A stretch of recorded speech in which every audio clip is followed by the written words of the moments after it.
Well, hey there folks, and welcome back once again to the Hop House. It's Eddie here, and it's time for another beer review. I tell you what, it's time for another virgin beer review, a double whammy. So we'll crack on with that in a moment. If you have just found us here on YouTube, give us a big thumbs up, give us a like, share and subscribe to this channel. It's the Hop House. We like hoppy beer, we like good house music. And also, I'm branching out. I've actually organised. I looked up some videos on the YouTube studio and I started 21st of November, so I've been going like 10 months and I finally created a Facebook page. Hey! So if you are on the Book of Face, then you can find us at the Hop House Beer Reviews. That's at the Hop House Beer Reviews. It is a brand spanking new page, so I haven't really put much up on there yet, but I'll start sharing videos over there. But what I've also got to do is, because some of the earlier content I put it for over 18s only, I've kind of got to take that off, because otherwise if I put a link on and you click to a video, you've got to sign in before you can view it to prove you're over 18. I just thought, if talking about beers, I don't really want kids to watch it, but then it restricts it and basically people don't want to watch a video if they've got the hassle of signing in, because it's just hassle. People just like to click on a link and go, oh, just easier, isn't it? Right, shall we crack on with the double whammy, double virgin review? Okay, it's another one from Aldi. So last time around we did that 40ml 4-packs that they're doing. So the Perfect Storm, which got a double thumbs up, it was amazing, and the Iconic, which was thumbs down. It was a dreadful beer. I don't know what Williams brothers were thinking and how they can be so different. But go check out that review anyway. I basically just told you what I thought of the beers shorthand. This one, it's again 2 beers have arrived into Aldi. I think one has come back, so it was there before, but I think it's been changed under a slightly different guise. Should we see? You want to see what we're reviewing? Should we? Well, let's crack on with it. So it's from 10-4 Brewing. This is the mysterious made-up brewery that we don't know who brews it. I've heard rumours it's Hogsback Brewery in Surrey. I've heard rumours it's Shepherd Neame. I've heard rumours it's Marston's. Could it be the same people behind the Down South Brewing from Lidl? Or even worse, the Hop Foundry from Aldi? It's not been good. It's not been good. 10-4 Brewing though, on the whole. I've had their India Pale Lager. By the way, I found that back in Aldi, and I quite like that. Their New England IPA was really nice. I really quite enjoyed that. So it's 2 IPAs that we've got under 10-4 Brewing. The first one, I think this is the one that's made a comeback, but I think it's been changed. So it's in a yellow can with that 10-4 Brewing wrap, so to speak, and it's their Brut IPA.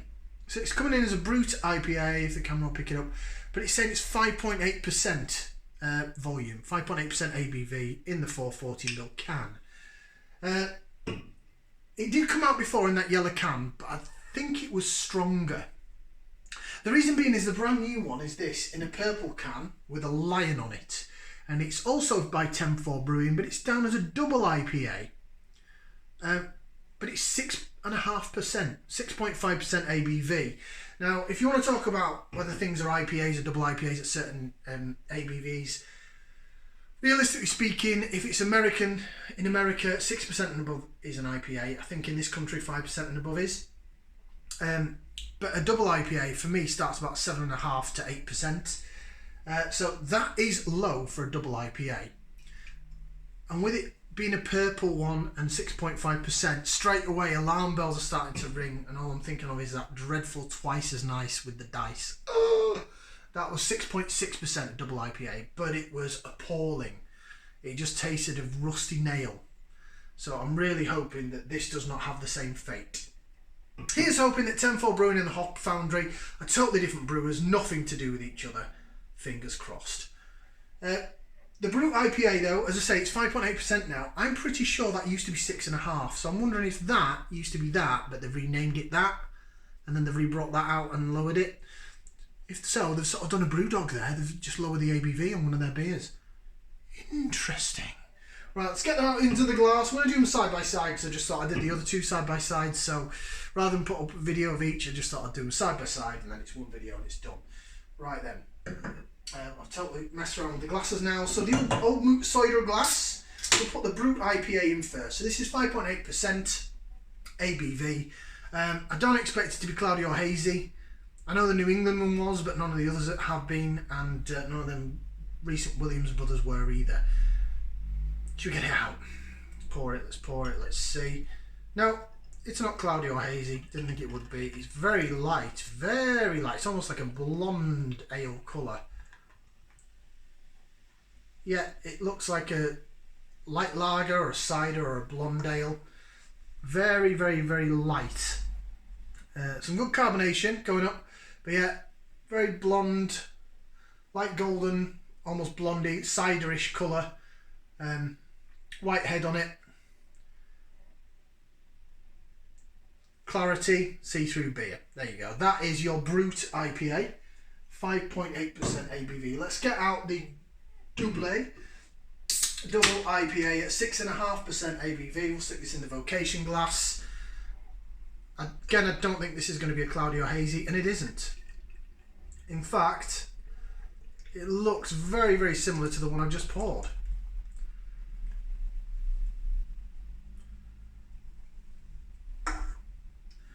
Well, what do you know? Look at that. Ooh.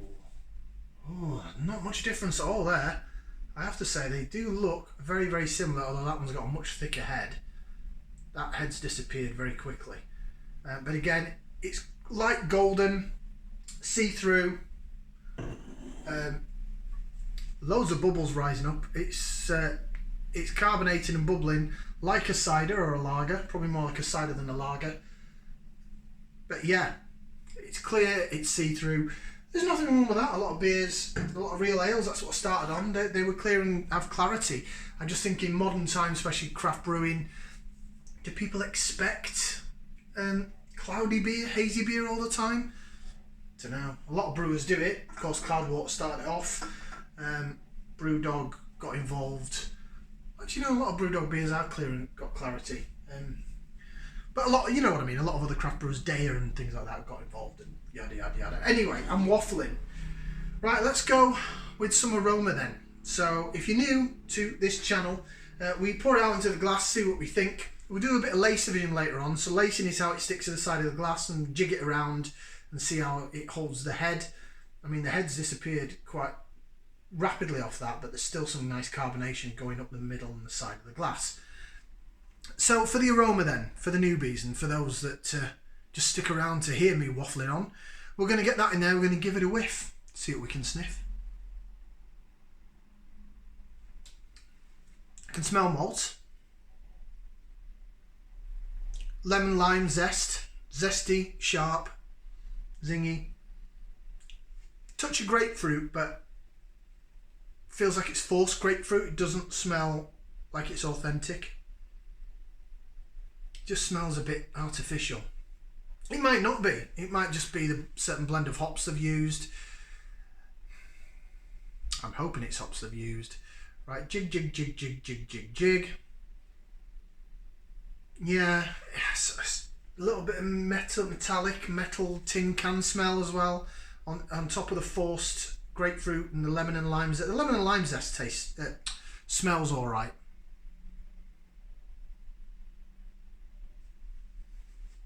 Right, that's that. Let me now go ahead and stick my nose into this. This is the double IPA that kind of looks very similar. Again, the head on that's rapidly disappeared. So we'll stick nose in there and we're going to give this a whiff and see what we can sniff. Ooh, that's even more metal tin canny. And a little bit of like hedgerow hop. UK style hops, so sort of hedgerow stinging nettle hop, earthy, but it's still very metallic smelling. Don't smell great, not gonna lie. Right, I think I'm just gonna have to bite the bullet. So the Tenfold Brewing Brut IPA, cost wise, I've not even mentioned that, have I? So both of these cans, like the rest of the 440ml can range that they do in Aldi, for this and the Hop Foundry and the Williams Brothers, £1.59. £1.59 of your hard-earned cash will get you a can of this beer. Right, the Brut IPA. I believe Brut IPA means it's supposed to have been brewed with some sort of Belgian yeast or malt or something. I could be totally wrong, but I think that's what I read. we're going to give it a taste. So we bottoms up and down the hatch.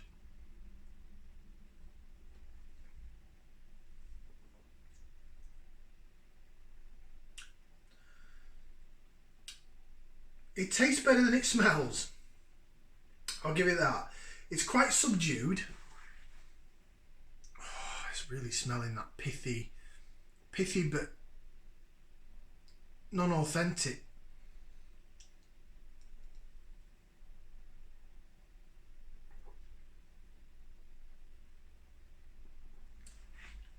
It tastes like a lager and lime, actually. That's the main flavour I'm getting out of it. Very lager and limey.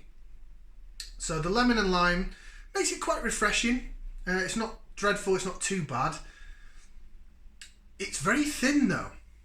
It's thin, and it's got the body of like a lager.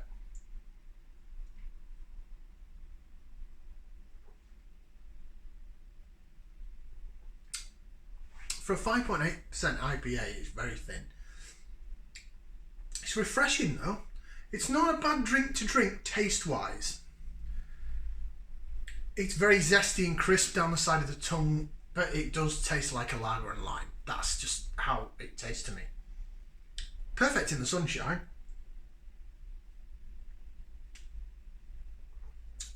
But is it really an IPA? Is it really a Brut IPA? You get loads of sweetness down the middle of the tongue, like a lager malt sweetness. Like I said, lemon, lime, zestiness down the sides of the tongue. Not really getting any grapefruit, and then the aftertaste is very limey, sweet lime. It just tastes like a lager and lime. It's just as simple as that. That doesn't make it horrible, but does it really make it a Brut IPA? Then again, it's £1.59. What can you expect? It's not going to be the most expensive beer. Let's move on to Le Double A.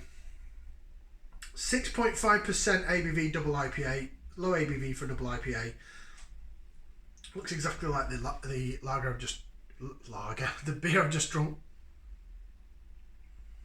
Smells metallic and peaty, twiggy, kind of hedgerow, British hopped. Bottoms up, down the hatch, wish me luck.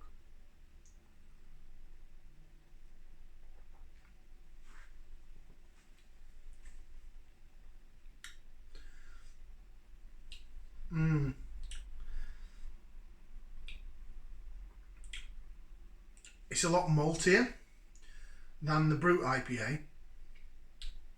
The mouthfeel though, to say this is supposed to be a 6.5% double IPA, the mouthfeel is still very thin.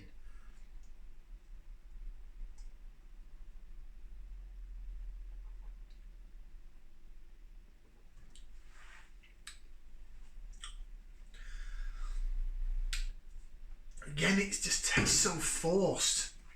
Again, it's like a lager. It's got a lager feel to it, but I don't know, with some tin can mixed in with, again, this forced zestiness down the side of the tongue that just doesn't taste. This doesn't taste like a lager and lime. This tastes like someone's got a lager, chuck some lime juice in and a bit of lemon, and then whacked some, I don't know, rusty nail in there or something. Oh, the aftertaste. Oh no, it's that aftertaste. It's rank. Oh, metallic, tinny, rusty nail. It's better than the Twice as Nice, but not much. Right, we'll do a bit of lacer vision.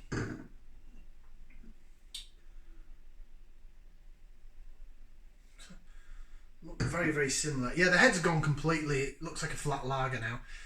This is where we jig it around in the glass and see if we can reinvent the head a little bit. See if there's any lacing going on. There we go. Jig, jig, jig, jig, jig, jig, jig, jig. It looks okay in the glass, I suppose, as far as like a lager type beer goes, because that's honestly what it looks like and what it tastes like. Nah, it's not. It's not properly lacing. It's very, very fizzy and light and.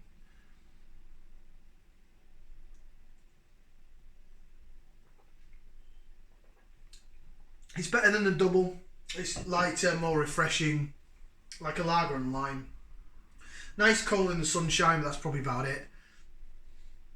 Right, the doubler.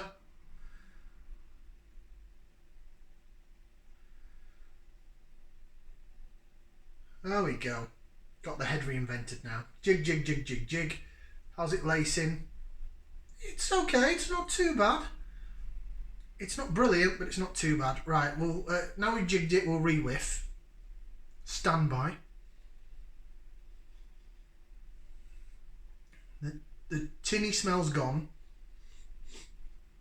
but there's not much else that's come in its place, just some sort of forced, like they put grapefruit essence in or something. Lemony, limey, citrusy, but I don't know, citrus drops. Just doesn't taste genuine, doesn't taste authentic.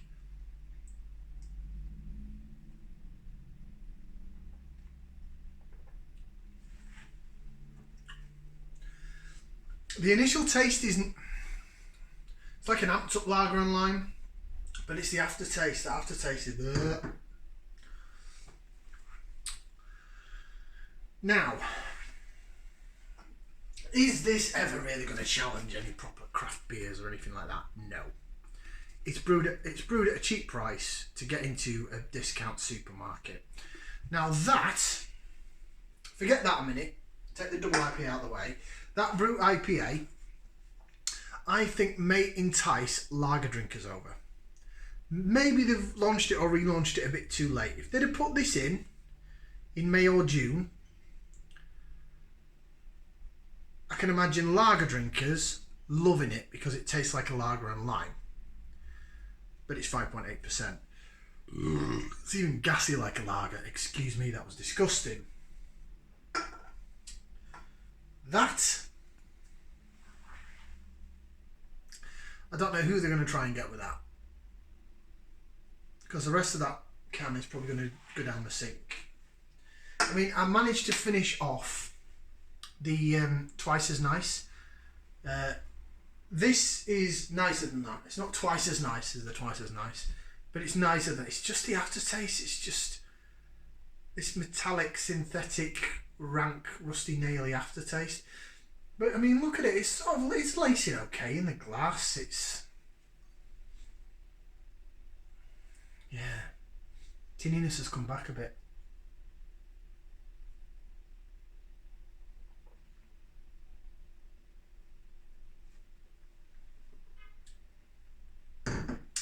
So light in the body.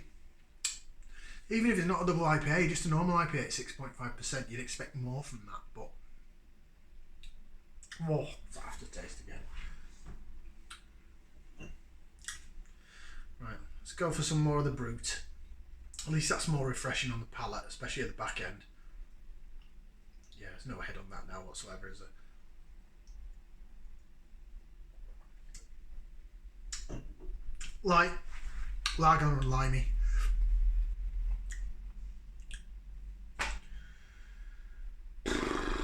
Rating. So if you're new to these videos, I'll give it a thumbs up, means I'll buy it again. Thumbs down is like, oh, don't ever want to have that again. Thumbs in the middle is like, yeah, maybe I'd drink it if someone else bought me it. 2 thumbs up, or sometimes 2 thumbs up and a foot. I think I've only even given one beer 2 thumbs up and 2 feet, because I can't physically do that, but metaphorically. But I don't think either of these are worthy of a thumbs up. They're not. They're not. That double IPA, the double IPA is a thumbs down. It's not good. I don't like it. It's, I don't know what it's supposed to be. It's brewed at a budget, I get it, but no. Thumbs down from me. Not a fan at all. The Brut IPA, give it a thumbs in the middle. I wouldn't personally buy it again, but if it was a hot summer's day and I was going around someone's house and they were having a barbecue or some sort of thing in the garden, and someone said, oh, I've got some beers out, and they got it out of a fridge or a cooler and it's cold, I'd be like, yeah, go on then, I'll have that, because I know it'll be refreshing in the sunshine. That's when I drink that again. Before I go then, all these videos are my opinion. It's opinion based. I'm not a brewer, I'm not an expert, I don't work in the industry. So I have no idea how they've gone about producing these beers, whichever brewery it is, for this price point, because I don't brew myself, but to me it doesn't taste authentically hopped. It tastes like they just put stuff in it, additives or adjuncts or whatever you want to call it. So it's probably the case. It's £1.59 a can, and it's by a mystery brewery that nobody knows anything about. So enough said. Thank you very much for watching. Like, share and subscribe, and go check out our Facebook page. There'll be more coming up on there shortly. Ciao for now, people.